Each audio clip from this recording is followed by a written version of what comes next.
Olá pessoal, voltamos aqui nas instalações do Instituto Alta. Eu estou usando luz natural, não tem luz artificial aqui. Nós temos muita janela, muito verde aqui. Eu peço desculpas se estiver vazando áudio lá de fora. Nós temos passarinhos, nós temos cachorro, nós temos muita coisa aqui.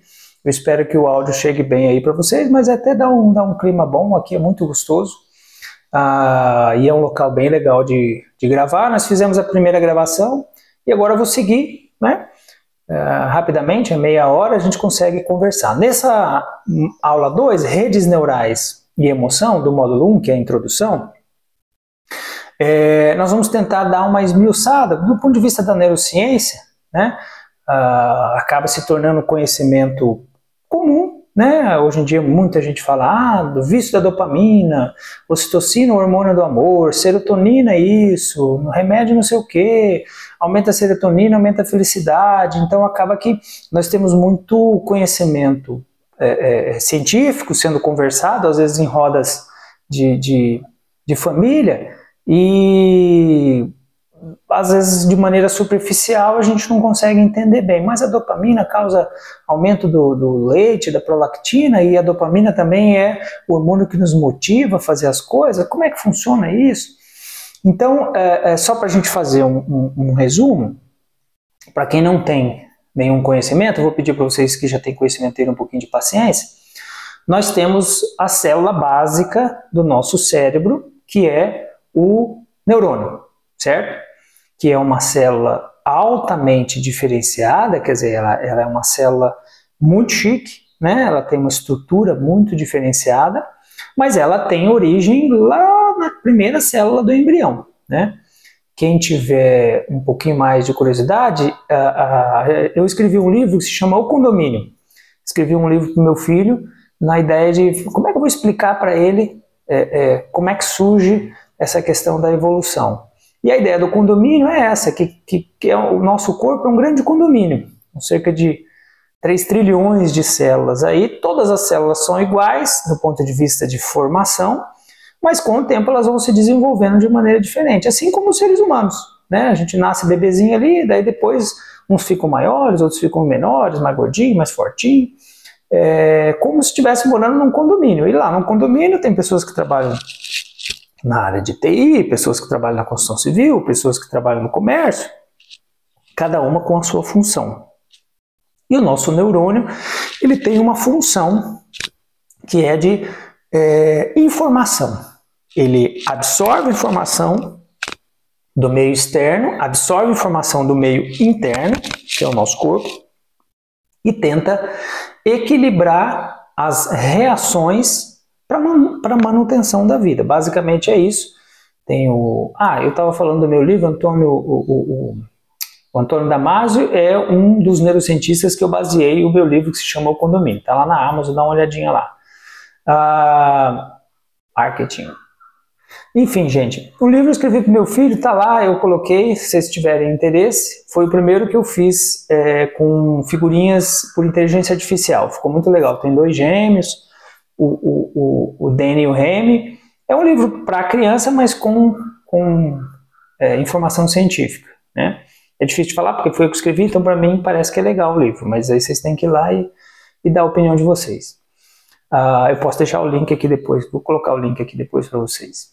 Enfim, e aí, quando a gente tem essas substâncias, a dopamina, a ocitocina, a serotonina, essas substâncias, elas fazem parte do processo de comunicação entre os neurônios, que são células especializadas.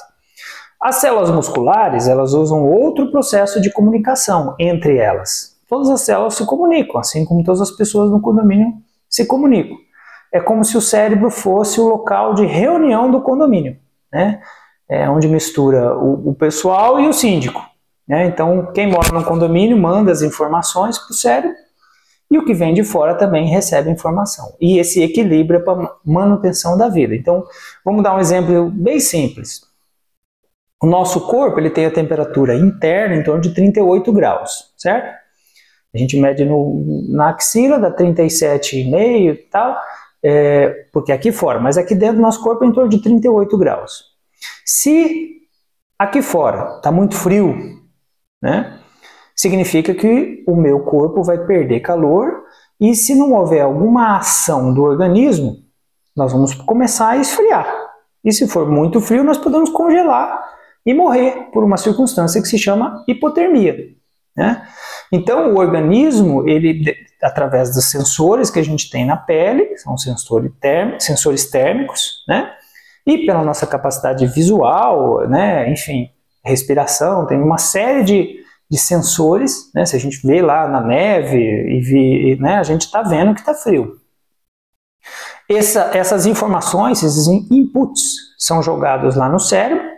Esse cérebro processa as informações através da memória, né? Geralmente é inconsciente, ativa determinadas circunstâncias de reação que ficam numa área que se chama tálamo, e aí todo mundo já viu, já sentiu isso. Você está com frio, a principal reação do organismo é tremer. A gente treme de frio. E a gente não controla isso, a gente não fala, vou tremer agora para me esquentar. Isso é uma ação automática, autonômica, né? Porque tremendo a gente gera contração muscular, gerando contração muscular a gente queima a energia, né? A energia que a gente produz na forma de açúcar, dos ATPs, e essa energia, boa parte, ela é liberada na forma de calor, igual o motor do carro. E essa contração muscular esquenta o nosso corpo. E aí, o frio que está roubando a nossa temperatura, internamente a gente começa a gerar mais temperatura. Lógico que existe um limite dessa circunstância, tanto é que a pessoa com hipotermia, ela treme demais, treme, até chegar a um ponto que a temperatura baixa, o coração para e a pessoa morre. Né? Então há um limite para que o organismo consiga fazer isso. Mas quem comanda tudo isso é o cérebro. Da mesma maneira que se tiver muito calor aqui fora, o organismo detecta através dos sensores e o corpo começa a esquentar demais, aumenta a temperatura, faz a hipertermia. E aí o cérebro, de maneira totalmente automática, a gente não pensa, falar, agora eu vou suar um pouco para poder me refrescar, né? Mas a gente tem ações conscientes também, tomar uma água, tomar uma aguinha gelada, ou ir para a piscina, usar uma roupa leve, né? Mas é o nosso inconsciente, né, a parte autonômica do cérebro, dando sinais para que a gente tenha vontade de fazer coisas, vontade de tomar água, vontade de ir para a piscina. É muito interessante isso, a gente pode discutir do ponto de vista filosófico a questão do livre-arbítrio, né? Se a gente vai para a piscina porque a gente quer, porque o nosso cérebro está mandando, ó, tá com calor, vai se refrescar. Mas enfim, de maneira autonômica, ativa as células sudoríparas, né, que são as células do suor, sua, esse suor molha a pele, essa água evapora e evaporando leva o calor embora e a gente se refresca. Né? Esse é um mecanismo extremamente básico, digamos assim, né, que é extremamente lindo e complexo, mas é básico do ponto de vista do funcionamento daquilo que a gente não controla. E as emoções, os afetos, funcionam de maneira semelhante, mas com mecanismos bastante complexos. E nessa comunicação entre uma célula e outra, então o neurônio, ele começa aqui, né, onde tem o sensor. Aí ele vai, tem neurônios que tem metros, por exemplo, eu tenho 1,90 m, o neurônio que sai da ponta do meu pé e vai até a minha coluna é 1,5 m. Então é uma célula muito grande, mas ao mesmo tempo microscópica. Ela carrega informações dentro dela, do ponto de vista elétrico, né, as descargas elétricas, de uma maneira muito inteligente. A natureza é muito inteligente, porque ela, se fosse só do ponto de vista elétrico igual a um fio, a velocidade seria menor da maneira como carrega a energia e esquentaria também o neurônio, ele poderia se romper. Então, quem gosta se quiser se aprofundar, ver como é que é a neurotransmissão, é muito legal, né? Potencial de ação e tudo mais. A bainha de mielina. Só que quando um neurônio se encontra com outro, essa descarga elétrica, essa corrente elétrica, ela se transforma em alguns locais numa outra forma de comunicação. E aí se utiliza do que a gente chama de neurotransmissores. Os neurotransmissores são geralmente utilizados para comunicar um neurônio com o outro. Mas aí você pode se perguntar, mas por quê? Por que simplesmente não continua se comunicando? Né? Por que simplesmente não foi reto? Se a gente tiver um neurônio que sai, por exemplo, da ponta do pé, vai até a coluna, né? A medula espinhal. Ali na medula espinhal tem uma comunicação de neurônios. E aí tem neurônios que sobem para o cérebro. Então, por exemplo, eu pisei num prego, senti dor. Olha como é interessante a natureza. E aí a gente pode extrapolar isso depois para os afetos. Essas comunicações, elas servem para ampliar o sistema de resposta. Se a gente pegar um animalzinho mais simples, por exemplo, uma água viva, que também tem sistema nervoso central, talvez o primeiro animal que tenha sistema nervoso, sistema nervoso, não sistema nervoso central, você cutuca ela, ela tem uma reação, é uma resposta circular simples. Mas, por exemplo, se eu piso numa pedra, eu sinto a dor, e você pode fazer, não faça essa experiência em casa, não estou recomendando, mas geralmente quando a gente sente dor, a gente tira a mão antes de falar ai. A gente só vai sentir a dor depois que tirou a mão. Por quê? Porque esse processo de reconhecer e de ir para o cérebro e sentir a dor, que é um processo mental, ele demora mais tempo do que a nossa resposta de defesa. E isso é óbvio. Porque se eu boto a mão lá no piso no prego, eu boto a mão na frigideira quente, até ir para o cérebro, uns 3, 4 milissegundos, até eu processar, nossa, estou encostando na frigideira quente, devo tirar a minha mão, e aí eu tiro. Lembra que a gente falou das respostas automáticas da emoção? Então, geralmente a gente tira a mão e aí depois fala, ai! Porque quando houve essa junção, um neurônio chegou e falou, ó, tá quente, tá machucando o nosso tecido aqui. Esse neurônio já se comunicou, mandou determinadas substâncias, ele já foi lá no músculo e mandou o músculo se contrair sem a gente pensar. É uma contração involuntária, é um comando involuntário, que é a coluna que faz. Tira a mão daí que está quente. Esse neurônio foi e mandou tirar a mão. E aí subiu um outro neurônio dizendo, cérebro, ó, o bobão aqui está com a mão na frigideira. Gera uma coisa aí para avisar ele. E o que gera é a dor.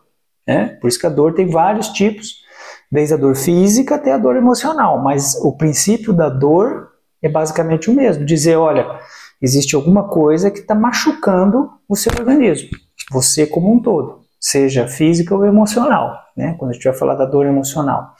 E é óbvio, coisas que nos afetam de maneira emocional também podem causar essa dor emocional. E essa dor emocional vai gerar uma resposta ao ambiente. Então, se alguém chega e fala, Fabrício, você é muito feio, você fala muito mal, você puxa muito R, você vai me causar uma resposta, eu vou ficar chateado. Eu posso falar, não, você é bobo, eu vou te dar um tapa na cara. É a resposta. Eu posso simplesmente falar, não, eu vou escutar o que você falou, eu vou tentar fazer um fonoaudiólogo e melhorar a minha dicção. Mas a resposta foi causada, lógico que num nível extremamente complexo, mental, de funções superiores. E para que isso aconteça, um mesmo afeto, um mesmo estímulo, ele precisa ser espalhado para várias áreas do cérebro. Cada área vai ser responsável por uma resposta. Então uma área vai armazenar, opa, olha, botar a mão na frigideira causa dor, foi para a memória. Por isso que criança pequena bota o dedo na tomada, aí o pessoal fala, deixa botar o dedo na tomada, quero que ele sente dor, ele aprende. O aprendizado é mais ou menos isso, não precisaria, você não precisa que a criança sinta dor necessariamente para aprender que ali não pode, por isso que tem a função do adulto dizer, olha, não pode, aí faz dodói, aí cai. Essa é a nossa função como cuidador de introduzir a criança no mundo, a criança não precisa sofrer tudo para saber, olha, isso aqui causa dor, isso aqui causa dor, A ideia é que nossa geração, que já sofreu muita coisa, diga, olha, não faz isso que vai dar sofrimento. É a tal da sabedoria do mais velho. Mas é assim que acontece o aprendizado. Então, cada área do cérebro responsável é a memória, a resposta muscular, a resposta cognitiva. Tanto é que, por exemplo, se a gente está muito ansioso, vou receber um prêmio. Nossa, você vai receber o prêmio Nobel. E aí eu estou lá ansioso. Esse afeto vai cutucar várias áreas do meu corpo. Meu coração vai bater mais rápido, eu vou começar a suar minha mão, minhas pupilas vão dilatar. Então, para cada região que é afetada pelo mesmo afeto, eu tenho Geralmente, um neurotransmissor diferente. Ou o mesmo neurotransmissor que em áreas diferentes do cérebro causam reações diferentes. Por isso que existem vários neurotransmissores, mas em determinado local ele age de determinada maneira. Em determinado local ele age de determinada maneira. Por isso que a gente tem, por exemplo, a dopamina, ela age em vários locais do cérebro, né? A dopamina é um neurotransmissor que tem várias funções dentro do nosso cérebro, de acordo com o circuito. A serotonina, a mesma coisa. Então, vamos só extrapolar um pouquinho. Quando a pessoa fala, eu vou tomar um medicamento que é um inibidor da recaptação da serotonina para tratar a minha depressão. Mas serotonina tem no intestino para ajudar na digestão.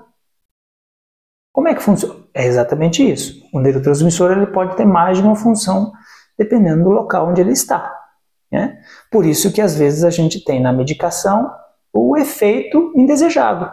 Porque, por exemplo, se eu tenho uma medicação que aumenta a dopamina, vai ter um efeito bom lá no córtex pré-frontal de aumentar essa dopamina, mas ao mesmo tempo pode ter um efeito ruim em relação à produção de prolactina, né?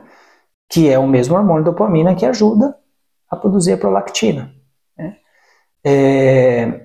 Então, são circunstâncias aí que a gente pode já começar a imaginar que os neurotransmissores, porque senão seria fácil, você cria um remedinho, substitui a dopamina, aí você toma a dopamina, nossa, tudo fica de boas. Não, mas se você aumentar num local ou diminuir num local, causa efeitos diferentes, né? Esse é o truque do nosso sistema nervoso central.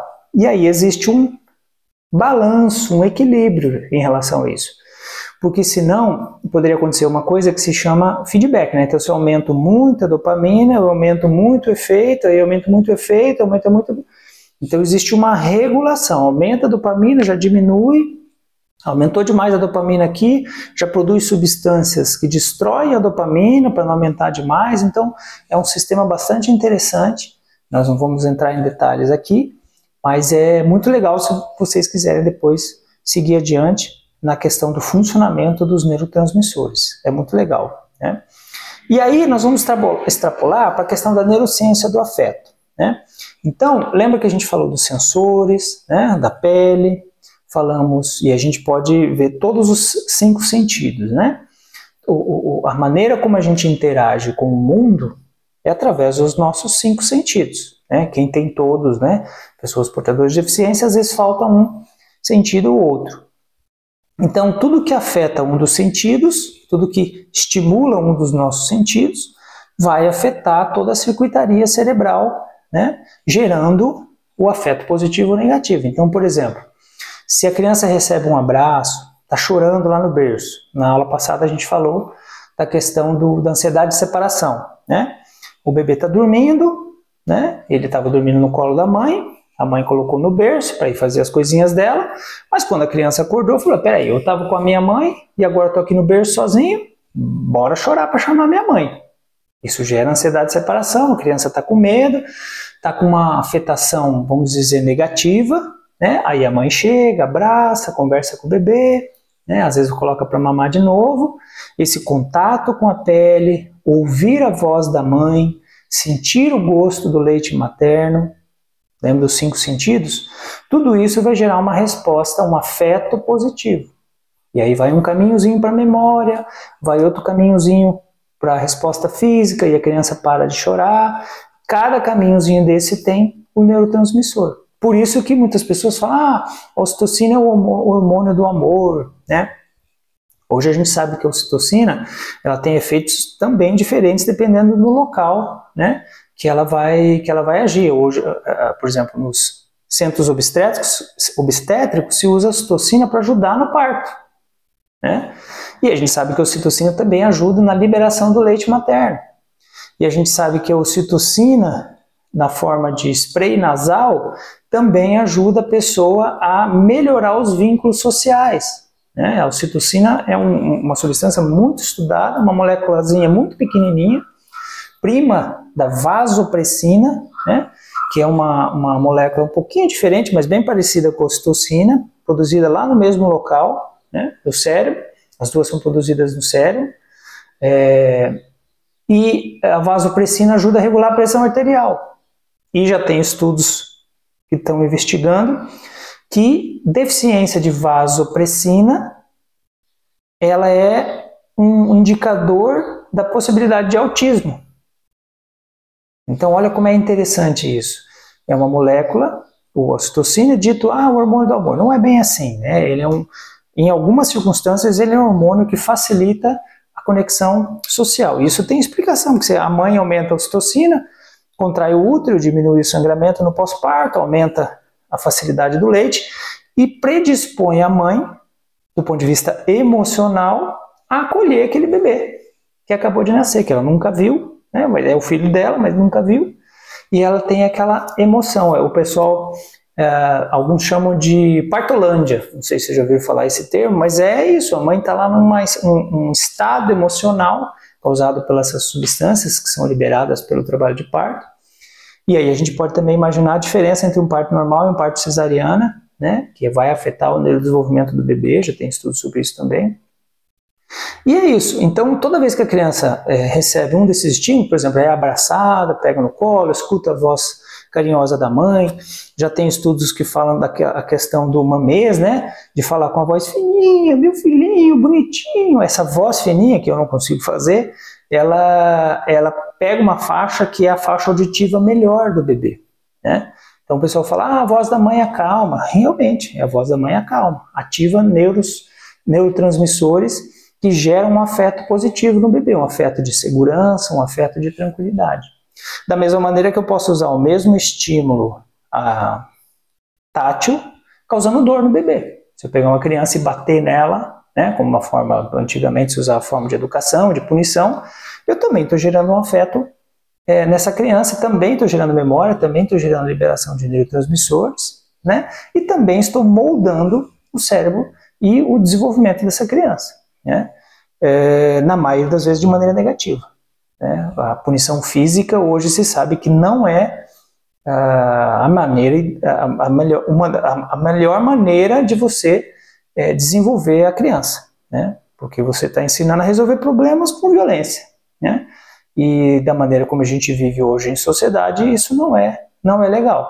Essa criança provavelmente quando estiver no trânsito vai brigar com violência, quando estiver no seu relacionamento e tiver um problema vai resolver com violência. Então hoje os estudos já mostram que a criança que apanhava em casa tem mais chance de ter violência doméstica e de fazer violência contra os próprios filhos, né? Absolutamente desrecomendado. A questão dos neurotransmissores, especificamente aqui para nós, no desenvolvimento do afeto, é mais um adendo para a gente saber que existe a parte elétrica e a parte dos neurotransmissores, e que é onde, geralmente, a indústria farmacêutica, a farmacologia, né, a farmacocinética, a farmacodinâmica tentam entrar para modular, para moldar, para mudar o funcionamento do cérebro, né? Existem várias técnicas, mas a medicação tenta fazer isso, tenta trabalhar com os neurotransmissores, aumentando ou diminuindo, né? Por exemplo, quando se faz anestesia, se diminui determinados neurotransmissores, ou bloqueia determinados neurotransmissores que são estimuladores do cérebro, né? Então é isso, pessoal. Basicamente a nossa conversa hoje não era complicar muito a gente falar desses neurotransmissores, que são vários, né? E com várias funções, né? Não vou encher muito a paciência de vocês com isso, mas é importante a gente saber que o nosso cérebro funciona, um grande condomínio, né? São várias células, vários neurônios, cada um com uma função dentro do cérebro e cada um se comunicando com outras células. Nós comentamos na aula passada sobre a poda neural, né? Então existem períodos do desenvolvimento, ali em torno dos 2 anos de idade, depois na criança mais velha, onde essas comunicações elas estão bem abertas, né? E aí se criam canais de comunicação e aquelas que não estão sendo utilizadas, elas são eliminadas, né? E aí passa a se comunicar só através de um canal. Então, vamos tentar dar um exemplo assim, se a gente conseguir fazer o desenvolvimento da criança legal, com bons afetos, a gente consegue criar canais de comunicação bons. Se não, os neurônios vão ficar só fofocando com os outros, né? E são esses que vão se manter, são só aquelas vizinhas do condomínio fofocando, né? E falando mal do resto da galera, e geralmente o condomínio não funciona bem da briga. Eu não sei se foi bem essa metáfora, mas é mais ou menos isso. Por isso que os 2 primeiros anos, os primeiros 1000 dias, estica um pouquinho, são tão importantes. Porque está se formando, como eu comentei na aula passada, os trieiros, né? E esses trieiros, lá na pontinha dele tem um neurotransmissor.